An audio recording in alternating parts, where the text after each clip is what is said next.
Hello guys, the reminder classes में आपका स्वागत है। चलिए शुरू करते हैं बायोलॉजी के कुछ महत्वपूर्ण प्रश्न और उसके उत्तर।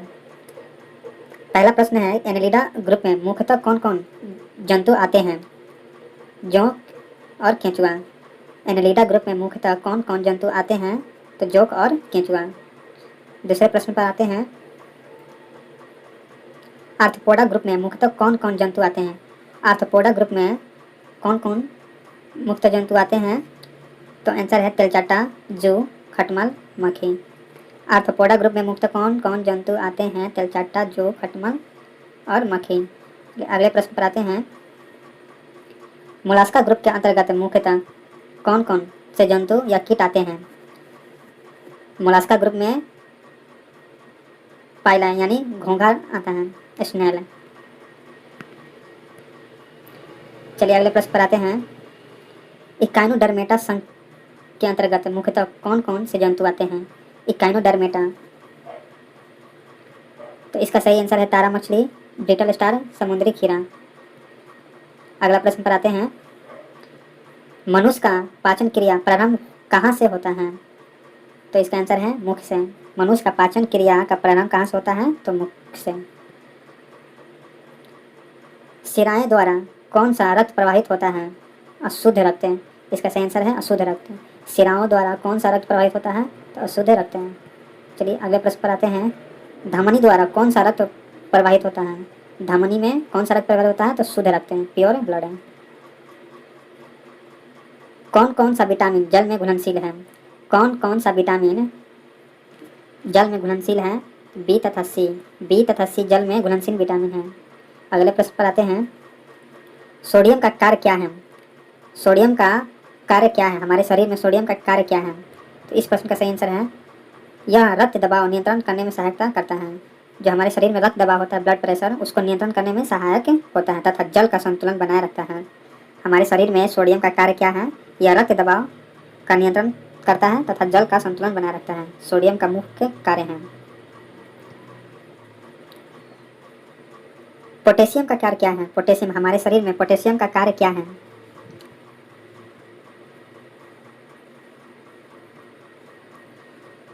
यह हृदय की धड़कन एवं नाड़ी संसाधन के कार्यों का संचालित करता है।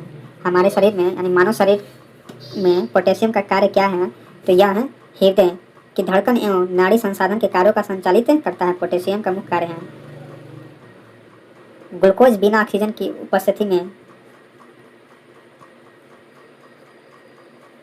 मांसपेशियों में प्रतिक्रिया कर क्या बनाता है? ग्लूकोज बिना ऑक्सीजन की उपस्थिति में मांसपेशियों में प्रतिक्रिया कर क्या बनाता है? तो इसका आंसर सही है लैक्टिक एसिड है। ग्लूकोज बिना ऑक्सीजन की उपस्थिति में बैक्टीरिया या यीस्ट से प्रतिक्रिया कर क्या बनाता है? ग्लूकोज बिना ऑक्सीजन की उपस्थिति में बैक्टीरिया और यीस्ट से प्रतिक्रिया कर क्या बनाता है? तो इसका सही आंसर है इथाइल अल्कोहल। इथाइल अल्कोहल है।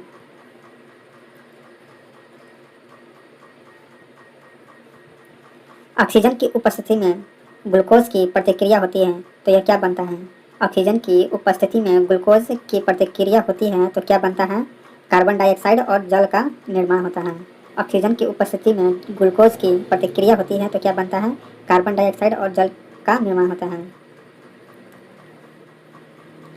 एनेलिडा में उत्सर्जन उसके किस उत्सर्गी अंग द्वारा होता है? एनेलिडा में उत्सर्जन उसके किस उत्सर्गी अंग द्वारा होता है? तो सही आंसर है इस क्वेश्चन का नेफ्रेडिया।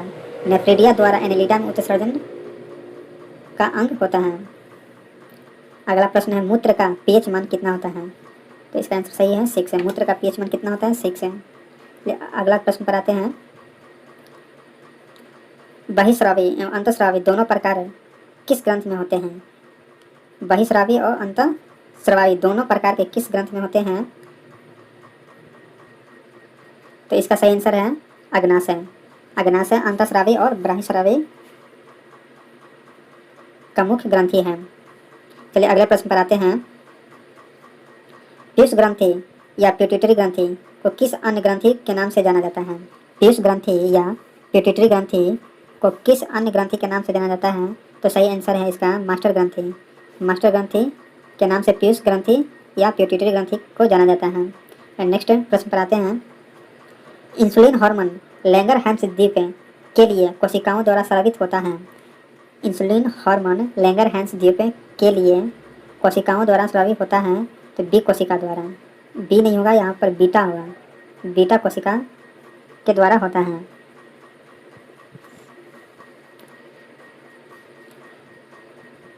पौधे के लिए सबसे अच्छा उर्वरक कौन होता है?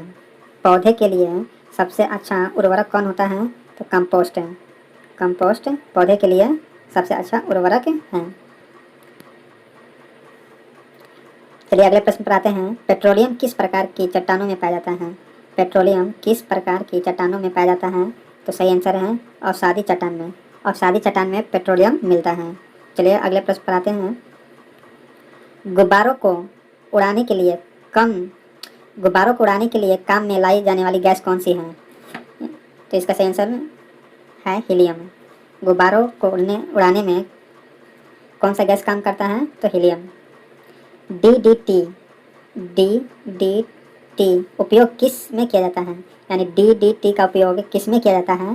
तो सही आंसर है इसका कीटनाशी के उपयोग में किया जाता है DDT को। इथेनॉल के अत्यधिक सेवन से कौन सा अंग प्रभावित होता है? इथेनॉल के अत्यधिक सेवन से कौन सा अंग प्रभावित होता है? तो सही आंसर है यकृत यानी लीवर है। सभी अम्लों में अनिवार्य रूप से पाए जाने वाला पदार्थ क्या है? सभी अम्लों में अनिवार्य रूप से पाया जाने वाला पदार्थ क्या है? हाइड्रोजन है। सही आंसर है हाइड्रोजन है। आग लगने पर तथा फैलने की सबसे कम संभावना किस वस्त्र में होती है? आग लगने तथा फैलने की सबसे कम संभावना किस वस्त्र में होती है? तो सूती वस्त्र में। सही आंसर सूती है। लोहे का सबसे प्रचुर स्रोत क्या है? लोहे का हमारे शरीर में लोहे का सबसे प्रचुर स्रोत क्या है? तो इसका सही आंसर हरी सब्जियां हैं, यानी हरी सब्जी से हमें लोहा प्राप्त होता है।